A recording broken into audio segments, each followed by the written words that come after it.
This is Julio's Corner, my corner of the internet, where I talk about whatever is on my mind.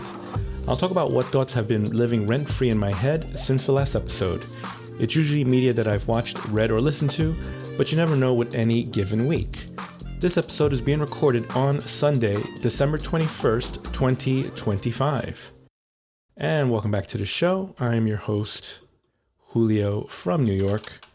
And yes, I did change up the intro. I hope it sounds a little better. It's definitely more in line with the direction that my show has been going. It's a rebrand, if you will, because it is what it is. It's essentially my audio diary. So any given week, I will change the flow up, and it won't necessarily be a review about a TV show or a movie. It'll be something else. In this episode, I'm going to talk about manga and my new iPhone. So this Saturday after work, I went straight to Fifth Avenue to pick up my new iPhone 17. Nothing fancy. I got the standard 256 gigabyte model. That's all the memory I've ever needed since I can't even remember how long I've been purchasing iPhones with 256 gigabytes, but I've been doing it for several iterations, since the 10, I want to say. I think even since before the iPhone 10, I've been doing 256, just because I would load up my phone with podcasts and music and videos at times, until I got an iPad. And then it was just mainly music and podcasts, because, the iPad was a bigger screen where I can watch my videos. Anyway, I did come close to getting the Pixel 10 Pro this week instead, because I got a discount offer from Google. Because of my YouTube Premium membership, they offered me a 40% discount for the Pixel 10. So it would have come out, all in all, it would have been like $500 with if I got the Pixel 10 Pro, because they also lower the price by $200 or something like that. And then on top of that, the 40% discount, it would have been like $600 something after, including my trade-in of my iPhone 13. But as you know, I'm trying to de-Google my life. And because I'm trying to be more privacy-oriented, I'm thinking future-wise, I'll be switching over to Linux from Apple. So, but in the meantime, obviously, Apple is definitely more privacy-oriented than Google. So and I also switched over to Fastmail, so I'm trying to get out of it. So I'm already no longer using Gmail again. And even though I'm using Google Docs, I decided after this episode, around this week, I will be transitioning all my Google Docs and spreadsheets over to the Apple versions of that, since that's my ecosystem, until the future where I become Linux oriented. So yeah, if I got a Pixel 10 Pro, that would have defeated the purpose. I mean, there is a Android software that you can install on a Pixel phone. I forget the name of it, that makes it more privacy oriented, but that requires some technical savvy, which I'm not confident in myself just yet. Because I don't even know Linux yet. So until I really learn Linux, which is also the foundation of Android, until I learn Linux, I wouldn't take that route, just because it's I'm not ready for that. I'm nowhere near ready for that kind of switch. So in the meantime, sticking to iPhone. I did get an additional 25%, not 25%. I got an additional family friends discount of 15%. And then, of course, my trade-in value. So all in all, my phone would be maybe $200 more than the 10 Pro. However, it's an iPhone. The hardware specs on the iPhone 17 is still better than the Pixel. The only advantage that Pixel has over any other Android or iPhone is that it's basically the smartest phone, right? Because it's more oriented for AI. So if you're really into Gemini AI and all that AI entails. Then the Pixel 10 Pro is definitely more your speed. However, I'm not really AI focused. And Apple sucks at, AI. They call it, their version is Apple Intelligence, which I'm not really going to get into too much.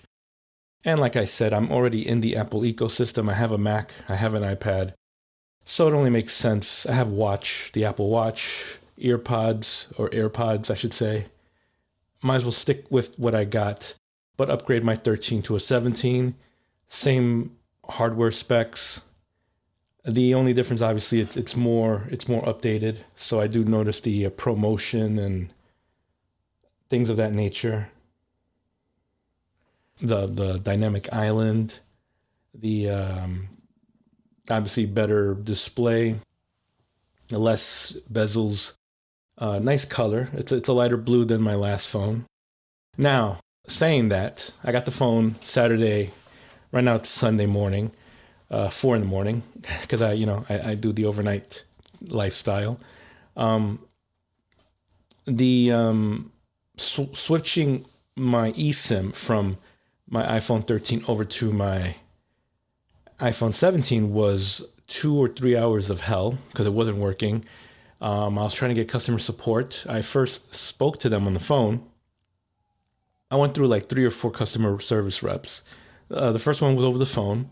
And as they were walking me through it, we got disconnected because somehow they sort of did the switch in their system. So it deactivated the eSIM on my iPhone 13, but my iPhone 17 wasn't activated. So I now had no phone in which to call customer service.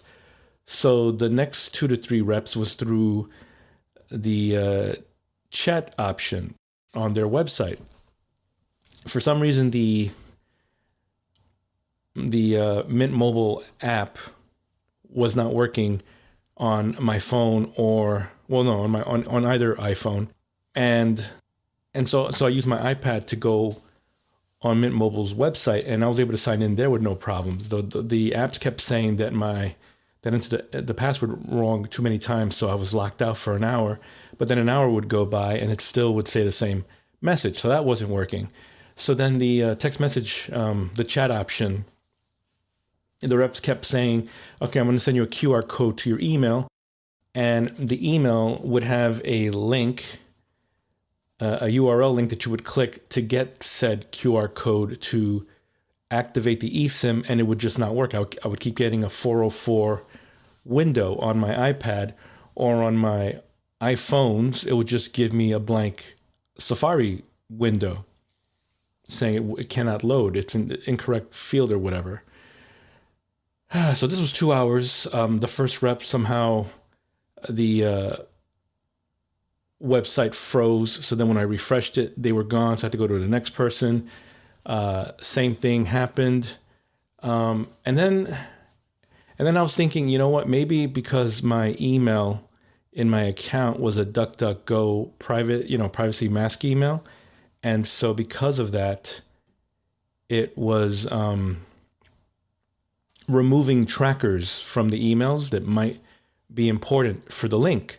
So I tried changing my email on the website. I first tried to use Gmail because I figured that would be the easiest one, because they don't take away any trackers on their emails, because they're also tracking you as well on top of whatever emails being sent to your inbox are doing with the metadata in the HTML in the emails. But it wouldn't work.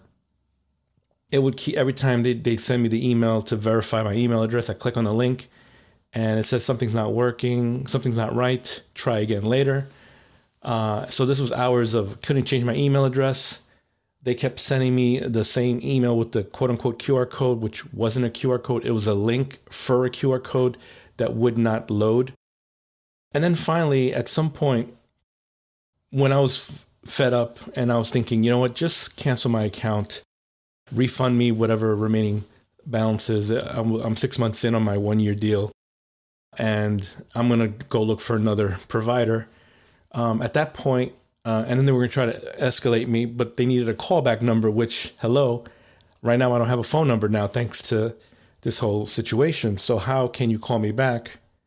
They told me to download this app called Text Now so I can get a temporary VoIP number that was free so they can use that. I was trying to do that.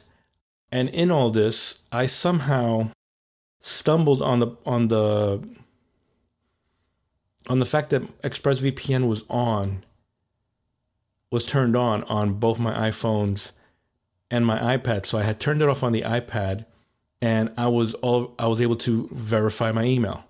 So I'm like, okay, great, the email is working now. So this should fix it, because now I'm using a Fastmail mask address versus the DuckDuckGo version, which removes trackers.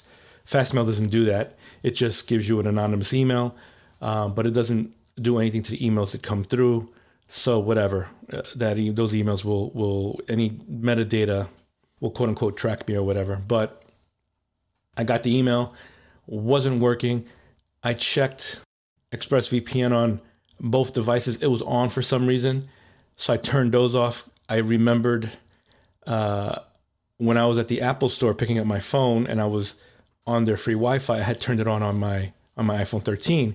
So when I set up the new phone by transferring the data from one phone to the other, it transferred everything, including turning on the ExpressVPN on the second phone.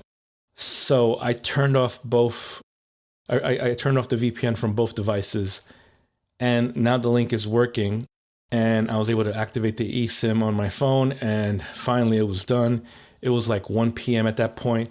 I should have been asleep 3 hours before that, but whatever. Got it done, passed out, woke up at 6 or 7 p.m. To start my night, and here we are. So yeah, the eSIM swap hell was a pain in the butt. I miss the physical SIM cards, because it's just pull out the tray, take out the SIM card, put it on the other phone via the tray, and that would have easily resolved the transfer of my phone number instead of this whole new eSIM nonsense. But all is good. I now have my iPhone 17 set up. I turned off FMI on the iPhone 13. I erased it. I will be awaiting the mail kit to send it over to Apple so they can inspect it and then give me my refund, my trade-in value of $180 to pay down the amount that I spent on the 17, and we're rolling. I connected the new phone to my Apple Watch, and everything's all as it should be. I'm sure there's a couple of things I need to retweak, like my audiobooks on Audible and my podcast. I'm going to have to re-download whatever episodes didn't re-download and so on. But that aside, the new phone is pretty cool. The first thing I noticed, of course, was the fewer bezels, because as I was playing Retro Bowl, which is my football game that I love to play on my phone, I noticed that there were no edges to the gameplay. Like the game took over the whole screen, versus before there was bars on the top and bottom, and on the sides there was a little bit of there were edges, now to give you a nice rectangular shape. Well, now the game takes up the whole screen, so the curved edges included are showing the words on the top of the scoreboard is getting sort of shaved off on the corners because the corners are rounded, and then you have, of course, the island versus the notch. Before the 13, you had a notch, so it was just a big black bar on the top of your screen. Now I have a little oval floating island, so there's a little bit of screen space that can be used for the game. So it's literally like an island. It's surrounded by the graphics that are on my phone. Anyways, so I noticed that immediately. The moving between apps and whatnot is definitely a lot smoother and faster than my previous device, which is what ProMotion displays do, the 120X or whatever you want to call it. So that was kind of cool. I didn't notice the lack of that until now that I have it. So it might be harder. Well, my obviously my iPad doesn't have that, so I guess I'll notice it on the iPad because it doesn't have ProMotion. But whatever, it doesn't matter. It's cool having it on the phone. Anyways, let's go into the manga. So as I mentioned, I have been reading mostly manga. I haven't been watching any TV. I did watch a Christmas movie, which we're not going to get into it because it was not that great. So it wasn't worth. It's not worth talking about. It was a bad Hallmark Christmas movie. But that aside, I've been mostly reading manga. So just to give you an idea of how much manga I've been consuming, I have in my show notes. Maybe I'll put links in the show notes, but I have 1, 2, 3, 4, 5, 6, 7, 8, 9, 10, 11 mangas that I've been reading. 9 of them I'm all caught up, and then 2 that I'm currently reading. So the first one, based on actually all of these are based on, again, as I mentioned, YouTube started showing these little clips that piqued my interest, and then I went to the mangas instead because usually there are more manga issues than anime episodes. Usually that's the case. So the first one was Backwater Old Man Becomes a Swordmaster. I think that's an anime that's currently running if it hasn't already completed. They're usually 12 episodes a season. So I read the manga on that. I'm all caught up. The last time it updated was like 2 months ago or so. So I need to wait for the next episode. So I have it in my little spreadsheet to keep track of. The next one is Jack of All Trades, Master of None. I won't bore your ears with the actual Japanese title because I can't really speak Japanese. So the translated version is Jack of All Trades, Master of None. I'm all caught up on that. It's been a few months since the last update, so we have that going. I think the anime is about to come out. There's Seventh Time Loop, or otherwise known as The Villainess Enjoys a Carefree Life Married to Her Worst Enemy. Okay, I'm going to give you the names and then I'll break down what they are. The fourth one is The Aristocrat's Otherworldly Adventures.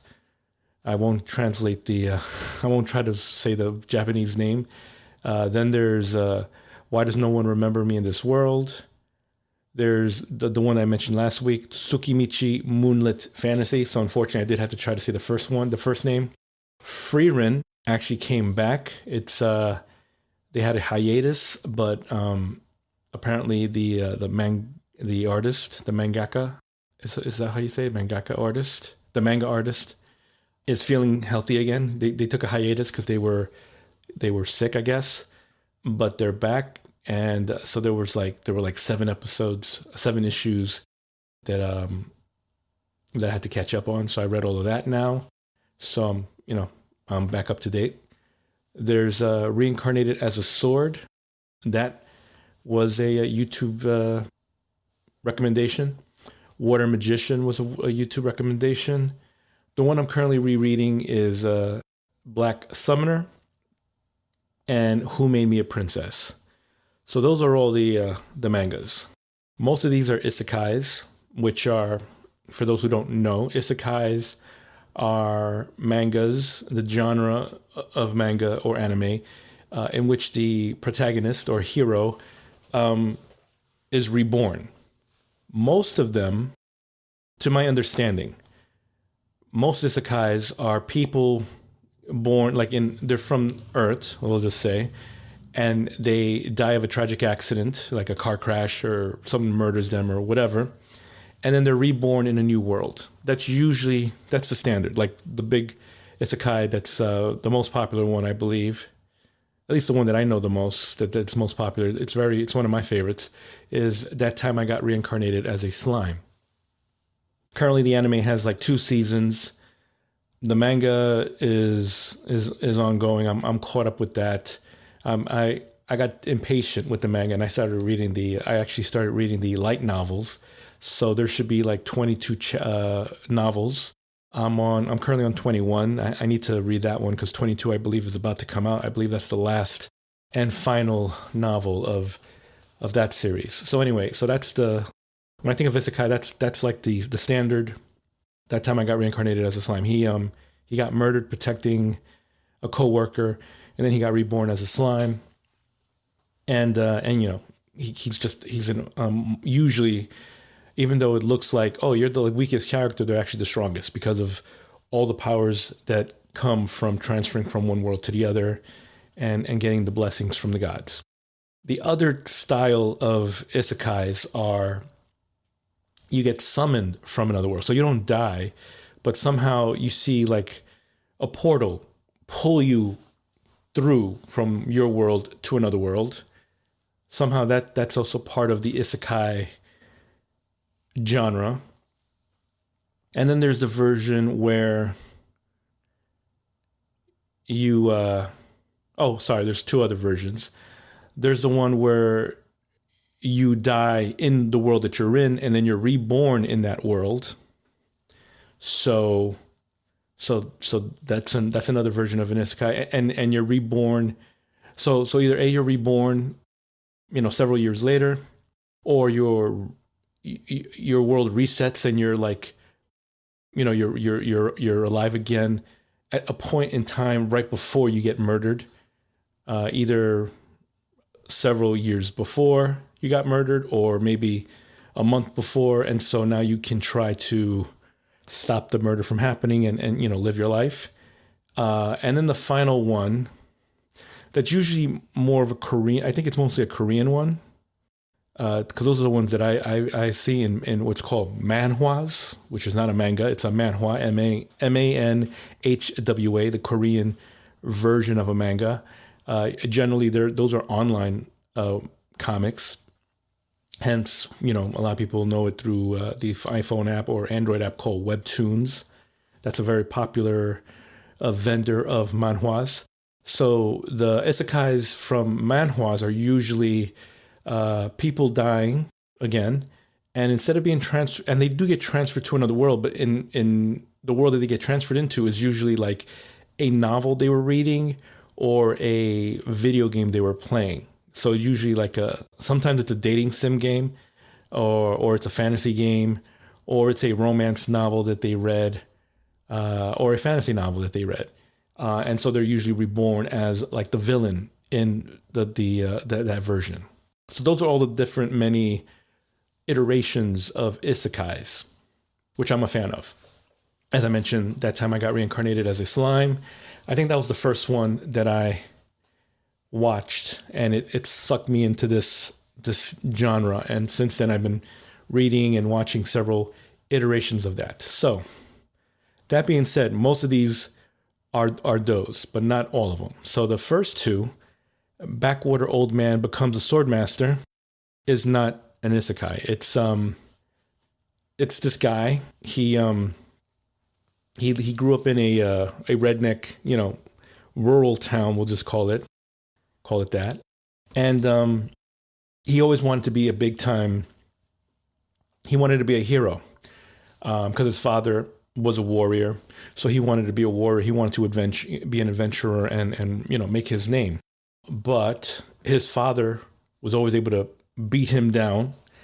So he never amounted to more than just an instructor. So he took over his father's.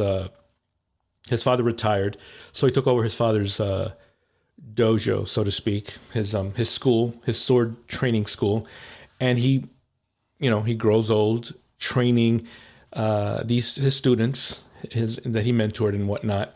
All of them come from various places, and they then leave. He'll tell them when they've graduated, when they've learned all that he could teach them, and because he's even though he himself doesn't see it, he's actually such a great swordsmaster. It's just his father is so much better than him. Apparently, his father's like a legendary hero, but he doesn't know that because his father obviously never told him. But that aside, because of his father's training, he's actually quite a sword saint himself, but he doesn't know that because he can't beat his father no matter how old he's gotten. And he himself now is like a middle-aged old man. But his students, after graduating, will then leave the little town and basically conquer the world. Like one person became the royal knights of the big kingdom nearby. Another one becomes the best adventurer at for all the guilds. The third one is like the best sorcerers, magic sword magician, so to speak. And I think there's a fourth one. I forget. It's been a while. I read that at the beginning of December. So anyway, the one that became the head of the knights of the royal kingdom, she comes back.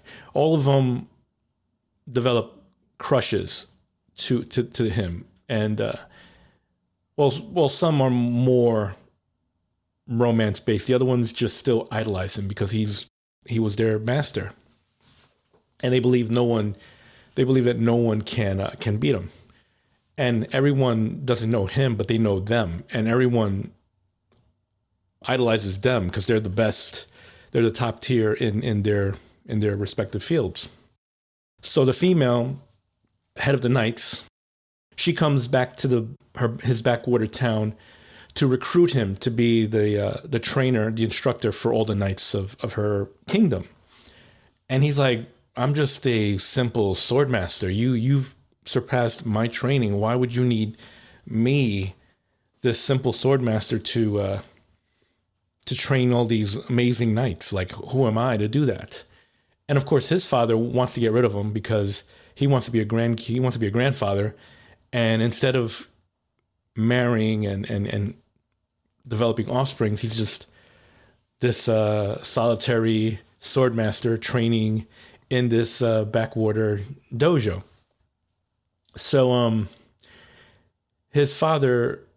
So anyway, one of his students who retires as an adventurer because he's reached the level that he can get to, and I think he gets injured, and also he has a wife and kids, so he wants to take it easier. He doesn't want to adventure anymore.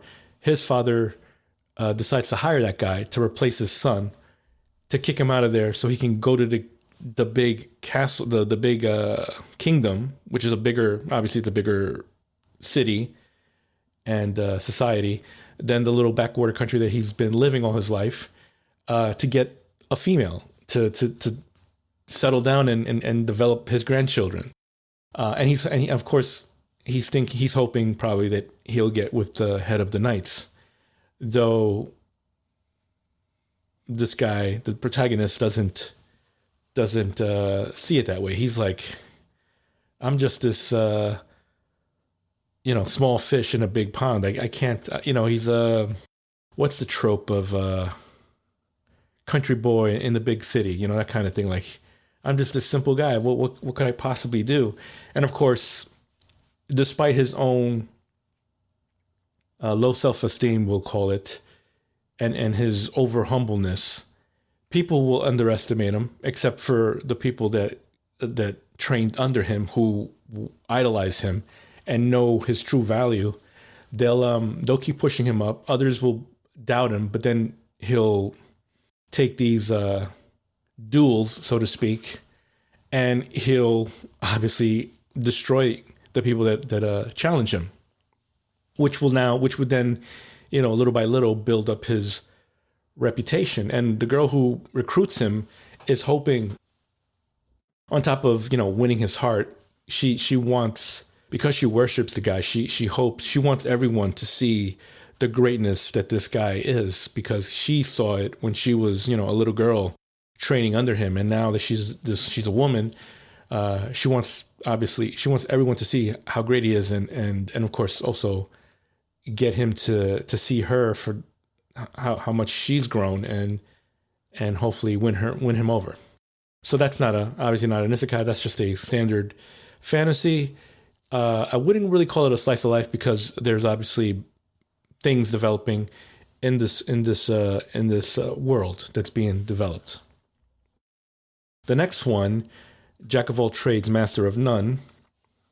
Also, not an isekai, but it's another trope in manga where this guy, he doesn't seem like much compared to all the other ones in the party.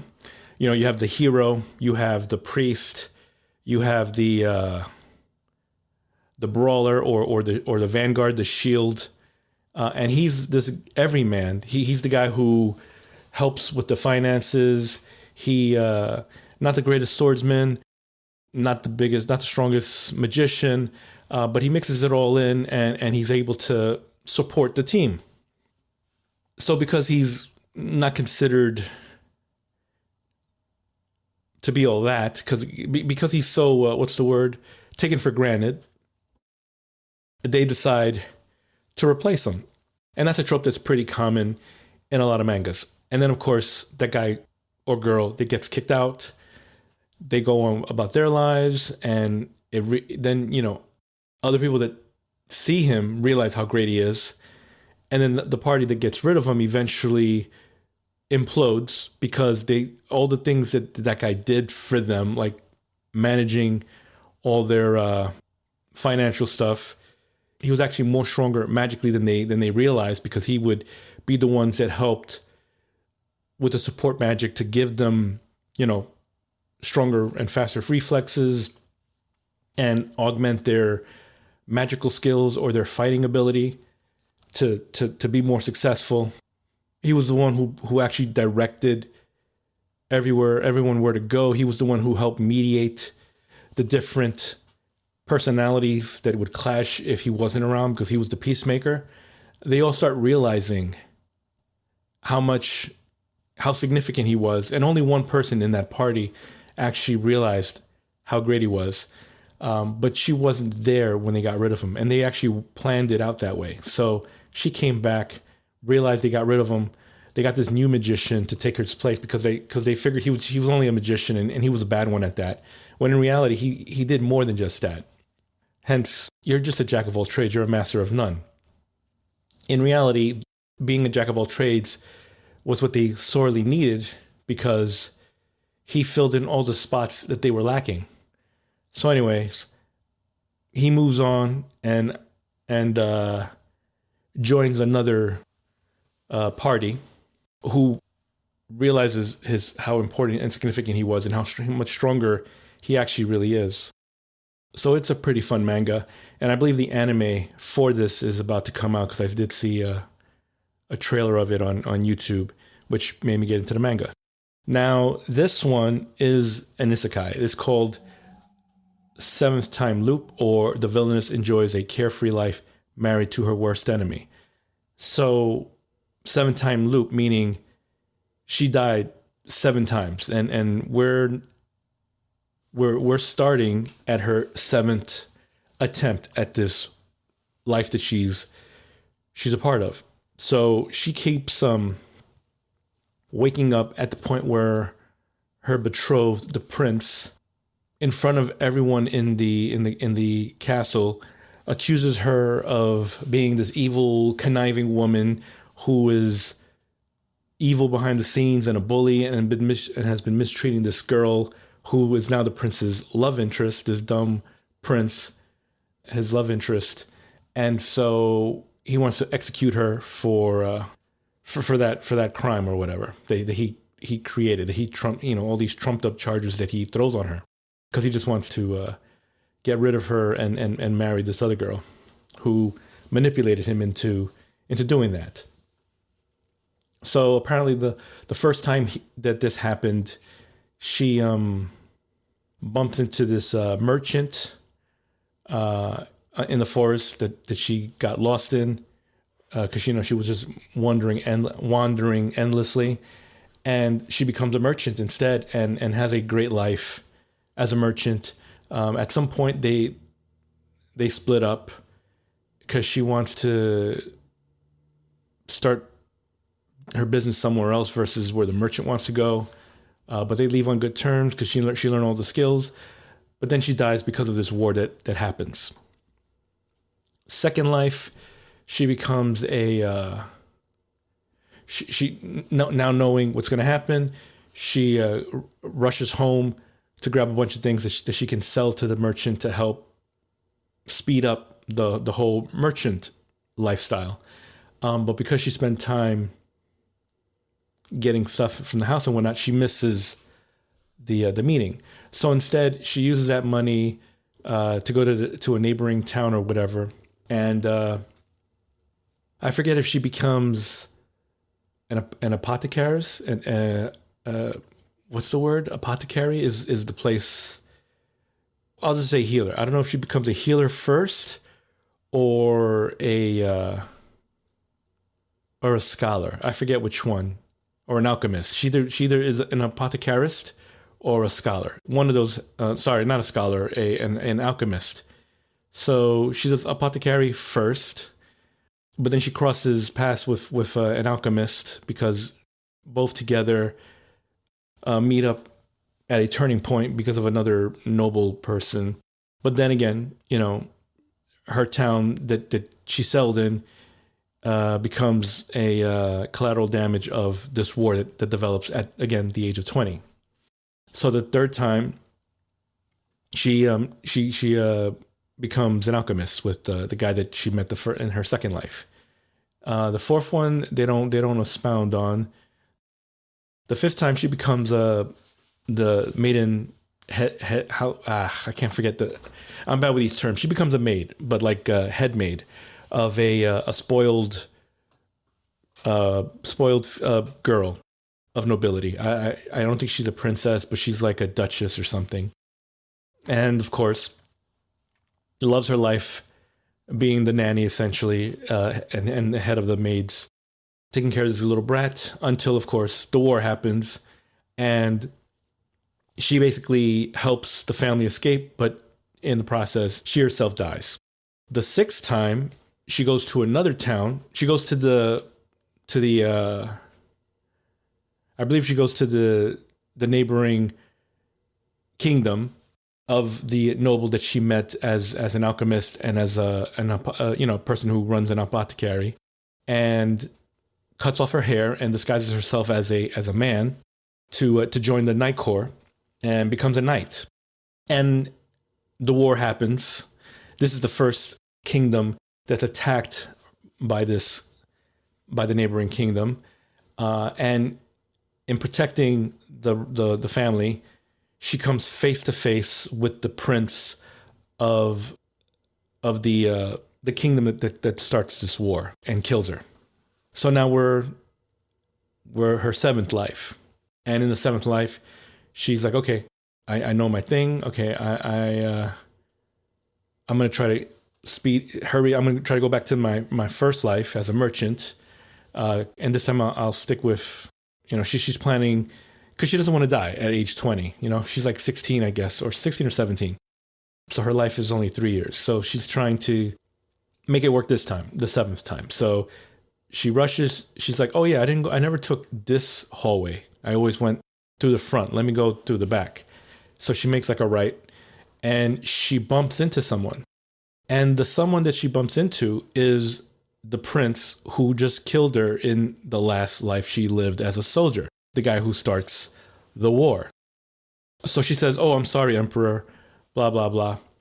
And he's like, I'm not an emperor, I'm just a prince. And then she's like, oh, I'm sorry, forgive me, I'm rattled and whatnot, and but I need to hurry up, I need to go. And so she rushes past him to the balcony, jumps off the balcony and does like this rolling, sliding landing and then she bangs her heels against the marble of the fountain below to take, to knock the heels off so she can have, what am I thinking? So she can run normally without the hindrance of heels, flat shoes. And the prince sees this and he's like, ooh, I'm in love, so to speak. And so he wants to pursue her. So he basically pursues her and says he wants to marry her. And because he's from this warlike kingdom that no one wants to deal with, and obviously the king of her little kingdom that she's a part of, who's afraid of that guy. He comes in, like, knocks his son, the prince, who, try to get her executed, to apologize for their transgressions, and please do us the favor, and humor the guy. And so she thinks about it and is like, you know what? This actually might not be bad. Maybe if I do marry him, he's not going to kill me, obviously, because I'm with him. But maybe I can stop this war that killed me 6 previous times, or at least, at the very least, get an understanding of why it happened. And with that knowledge, at the very least, I can survive. So that's the premise of the 7th time loop, manhwa. Now you have the next one, which is an isekai, the Aristocrat's Otherworldly Adventures. This is your standard, like the one that I mentioned. This guy dies. I forget how. He gets reborn into this world as an aristocrat, meaning he was born in a rich family. All the gods of this world love him, so they all give him all these blessings. So he's completely overpowered. He has all this magic ability, all this strength ability, and he's just killing it. It's more of a it's like a slice of life isekai, even though it is developing a story and whatnot. But the guy is so OP, he's so overpowered that he hardly has any real challenges. He just keeps knocking everything out the park, so to speak. The next one, which is also an isekai, in the vein that the world that he lives in, he gets well, actually, he doesn't even get reborn. This is sort of different. So this is called, Why Does No One Remember My Name? So he's living in this world where it's dystopic. It's basically a post-war world where all these different races, you had your dragons, you had your demons, you had your beastmen, you had your humans, and I forget the 5th one. They all fought in this big dragons might be the other one. So they all fight in this big, world war, and somehow the humans came out on top. And the humans basically put all these different races in these pyramids. I think they're called crypts. I forget. So anyway, the protagonist, he's living in this post-war world. It's been relatively peaceful for I don't know how many years and decades or whatnot, but he is still very diligent. He's grown up. He volunteered for the military, so it's sort of like Korea, where you have to do 2 years of military, and then you can opt out. So most people that are in the military are people that because they have to do it, so they're doing it reluctantly, but then as soon as they're able to get out, they will. But this guy, the protagonist, he volunteered because as a kid, him and this other girl, this childhood friend, they both, his childhood friend, her father is, in the military. So she's like an army brat.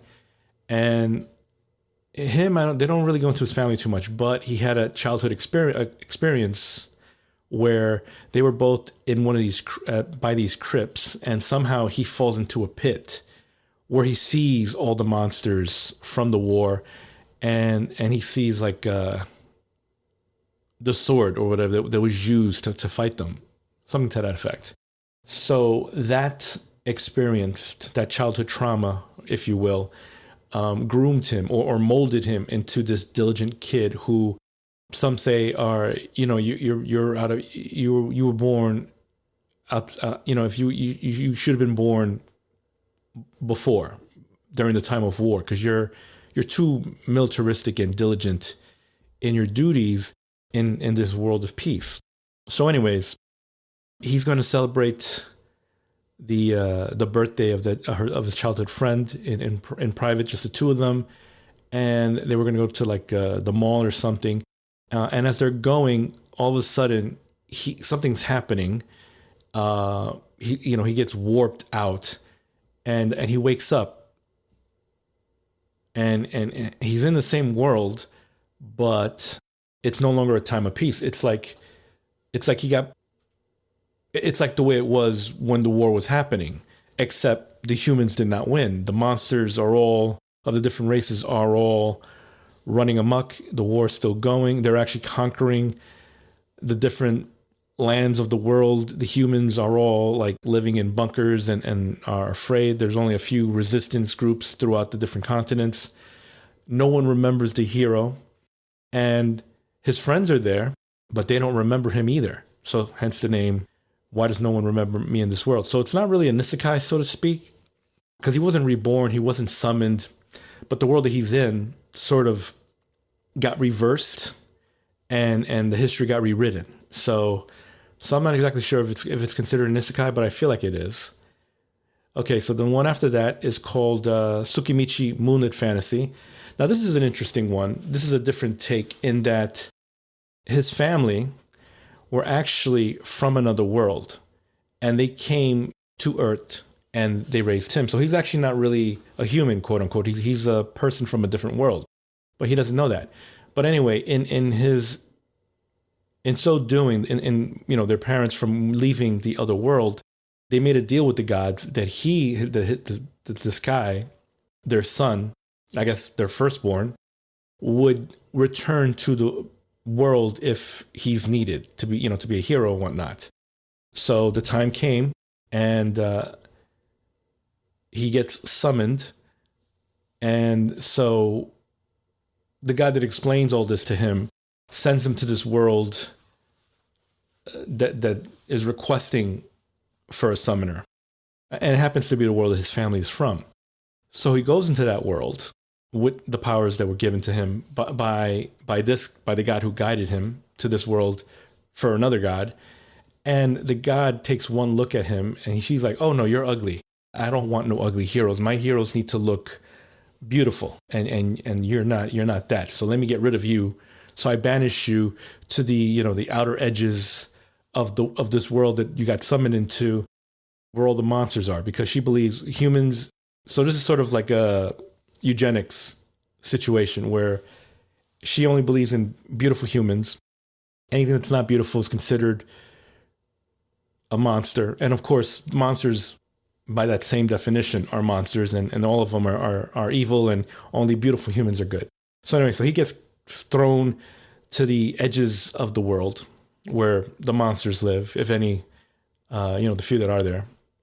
And the god who sent him there is like, "Oh, I do apologize. I'm sorry that the goddess who requested you is now rejecting you. So you know what? You are free to live your life with the blessings that I gave you, because this one didn't give you any. The only blessing that that the goddess of the world gave him is the ability to speak to all beings except humans. So you can't speak the common tongue of other humans, because I don't consider you a human. You can only speak to monsters. So you can speak to orcs, to demons, to lizardmen, everything, to horses, to dogs. You can speak to all animals of any kind except humans, because I don't consider you a human.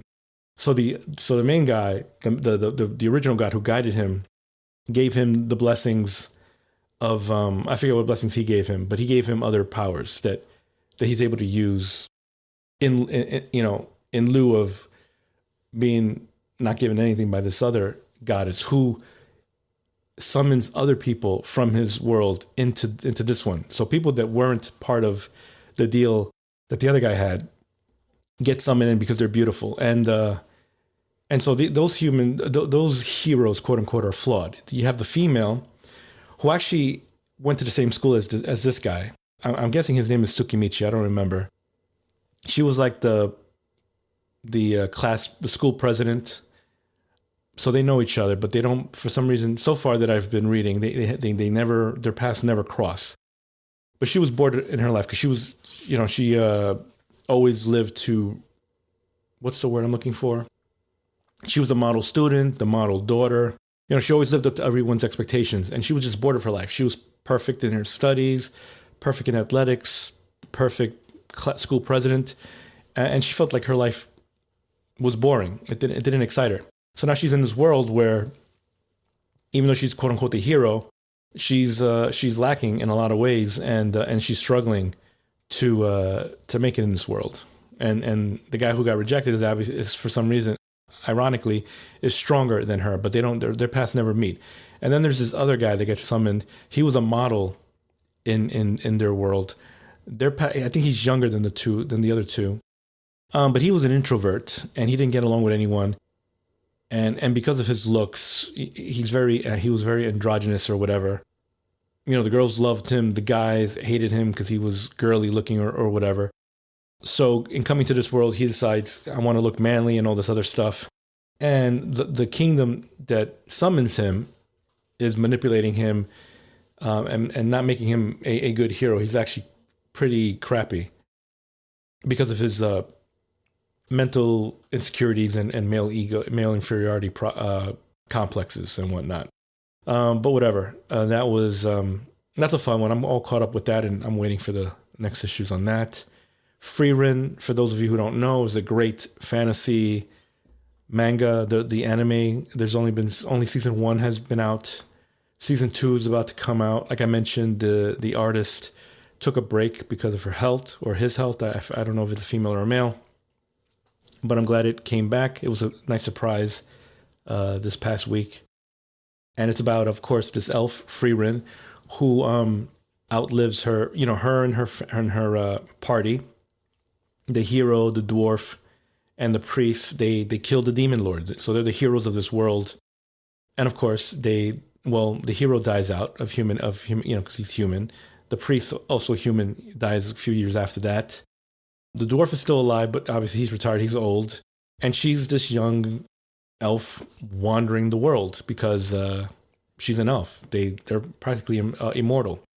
So the priest gives her a mentor.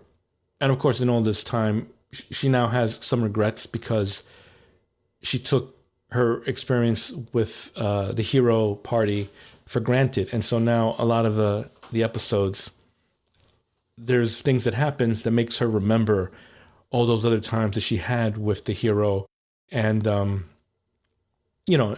party, the hero, the priest, and the dwarf. And so it's a very sweet, slow burn of a story. It's very, what's the word I'm looking for? Warm-hearted. It's wholesome. It had me crying all the time, which every episode. I saw the anime first, and that made me, immediately jump onto the manga. So the second season that's about to come out, I already know what's going to happen because, as I said, I read all the mangas, all the issues that are available, and but yeah, I'll catch the anime when it comes out because it's just a beautiful tale. It's very epic. I think it's the most popular anime that they came out the last 2 years or so. Reincarnated as a sword, obviously an isekai, but in this case, the guy is reborn as a sword. So that's interesting.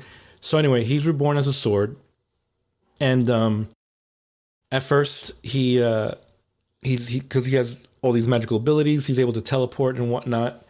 Not teleport. He's able to levitate and fly around and kill all the animals or monsters in the forest that he was that he reappeared in as a sword. But then he goes into a part of the forest where, as soon as he plunges into he plants himself into the ground in this section of the forest, apparently that part of the forest is anti-magic or something, or sucks his powers. So he's not able to leave. So he's stuck there for a number of years until his paths cross with this black cat, this beastman, which is she's a cat woman, so to speak, a black cat woman who's a slave. Because in this world, black cat women, the black cat folk, are the weakest of the beastkin of the beast men in this world, and they're taken advantage of. And her parents died as adventurers, and she was left alone because they died. And so she traveled the world until she got captured and brought into slavery. And then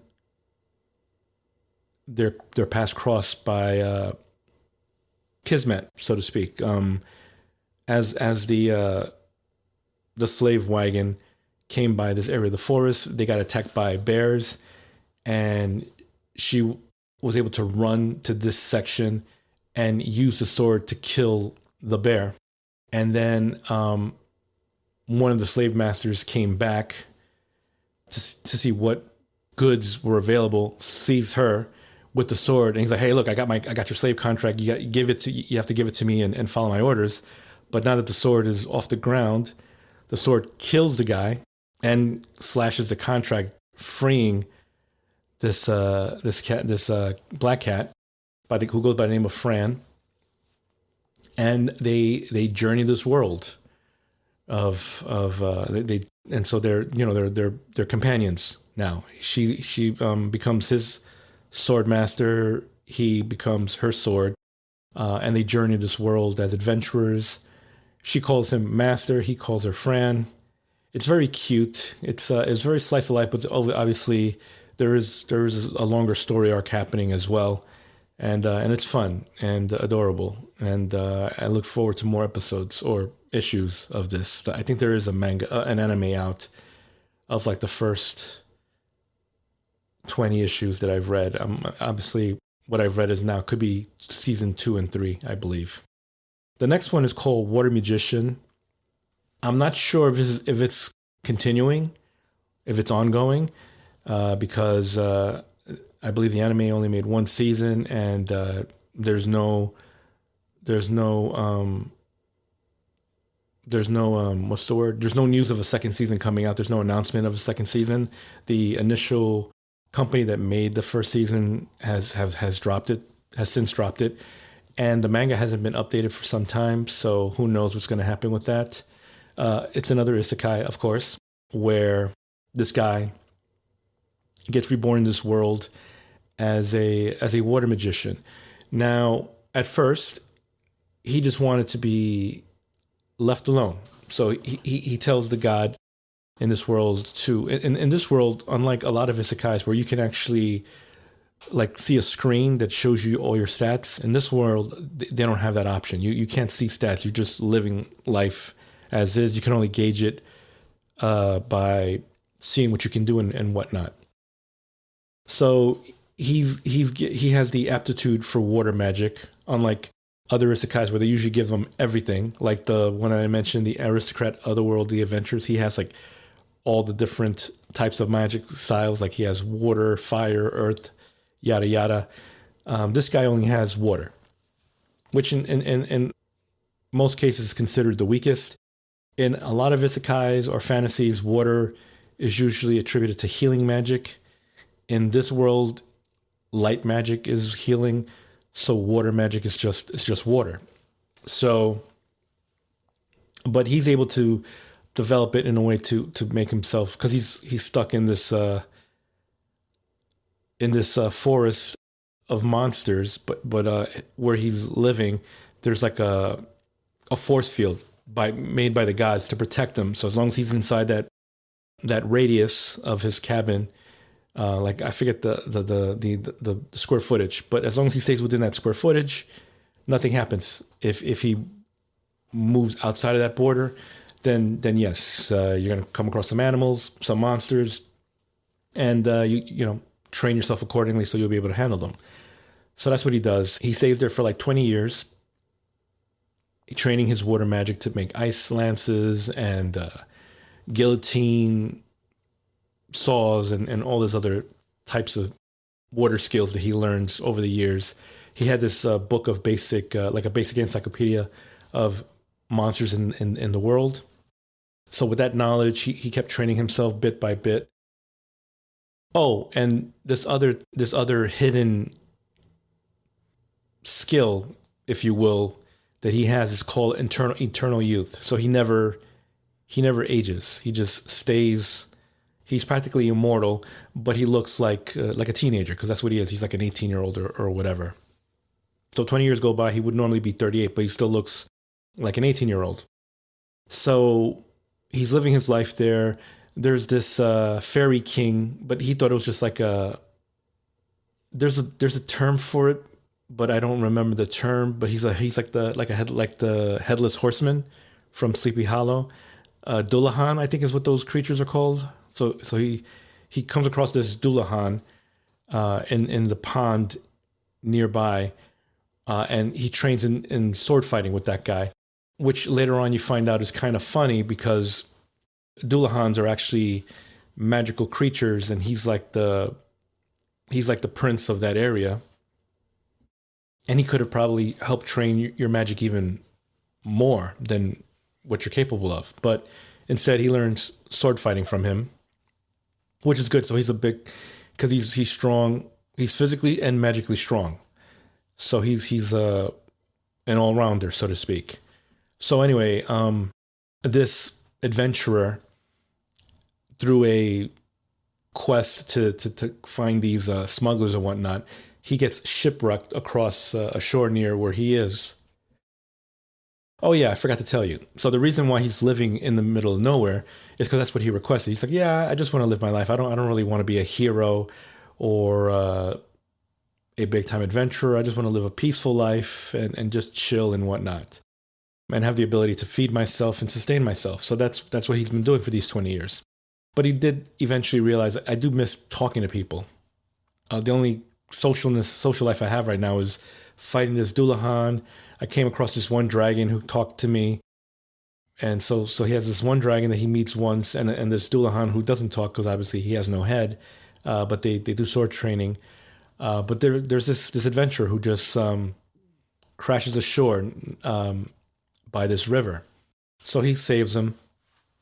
And then the guy requests, I forget his name. I think it's Kyo or Ryu. It's either Ryu or Kyu. I forget.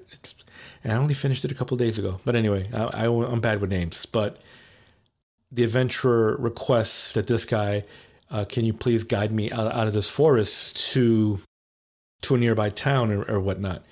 So he's like, yeah, you know what? I'll do that. It'll be different. I have now a person I can speak to and whatnot. And so he does. And in doing so, he decides, you know what? Hey, living in a little town isn't so bad. Let me become an adventurer. He becomes an adventurer. And that's essentially what happens. There's this, the dungeon in this area all of a sudden starts having these crazy monsters rising to the earlier levels than they should be, which usually indicates that they call it, I forget the term that they use, but it's a calamity, because that means usually that the monsters are going to escape the dungeon and destroy the town. So you have to wean it off. So he helps with that. And then usually you're supposed to wait a month before you go back into the dungeon to assess the situation. However, hearing that this thing happened, these scholars from the kingdom, because this is a small town, they come to this town and they request that the adventurers help them investigate the situation. So they do, and then they get sucked into an even more dangerous level in the dungeon. And so this guy has to go save them, and he does. And they realize, oh wow, there was a demon king down there. That's highly unusual. That shouldn't have happened. What caused that? And so that's where the manga left off. I'm not sure if the anime goes that far, probably, because it was only 20 something issues. So that's usually how much 12 episodes would cover. So it's probably going to go that far. But like I said, second season is, as far as I know, is either on hiatus or not going to happen. And the manga hasn't updated since. So that's where the story left off. I'm currently reading Black Summoner, and that's actually a rereading, because apparently I did read this back in 2023. But again, I had caught up with all the issues of that time period. And then there were no updates for a while, so I just put it in my spreadsheet and left it. And then my YouTube algorithm showed me an anime of something that looked interesting, happens to be Black Summoner. And I look at my spreadsheet, I'm like, oh wow, I'm on issue 107. So let me go to that issue and see where I'm at. I'm at that issue. I'm like, I don't know what's going on. So I'm reading from the beginning. I'm rereading it. This is an isekai. It's basically this guy, He wakes up in a world he doesn't remember anything. And the reason for that is that apparently he was haggling with the goddess to get all these crazy skills that he has. And he traded in his memories from his past life and whatnot to get these like really crazy magic skills. And apparently he also proposed to marry the goddess, which the goddess found charming, I guess. So he's a summoner. So basically he can summon, spiritual things, but he'll also create contracts with like dragons and other creatures and whatnot. So his promise to the goddess is that one day when he becomes like basically a living god, he'll be able to summon her and she'll become his bride because he's in love with her. It was love at first sight. It's a fun little manga. He's a bit of a battle maniac. He loves fighting. So the stronger the opponent, the happier he is, because now that's my next challenge, that I get to raise my abilities and also see my medal, gauge my abilities. And then you have Who Made Me a Princess. This is a manhwa, so a Korean one. And like I said, this story is about a girl, a female from Korea, read a novel, this romance novel. And in this case, she just she skimmed through it or whatever. Didn't think it was great, but now she got reborn into that world. So she's a minor character of this novel that gets killed off early in life. She gets accused of something, and her father doesn't care for her, and she eventually gets killed off or whatnot. So she's trying to escape that fate.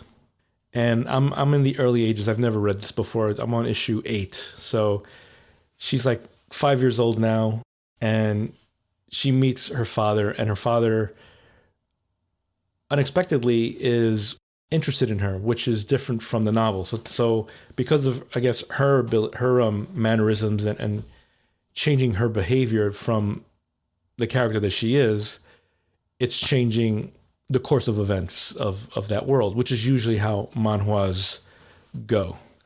And I went long here, so we'll leave it at that. But yeah, that is how much I've been reading these past 2 weeks or so. So anyways, and that wraps up the show. If you are watching this on YouTube, don't forget to like, comment, and subscribe.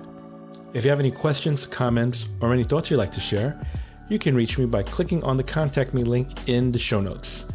If you're feeling extra generous, you can click on the donate link and send some money my way. And this show is licensed under a Creative Commons Attribution 4.0 International License. This means you can share this episode, remix it, do whatever you want, just say where you got it from. And as always, thank you for listening.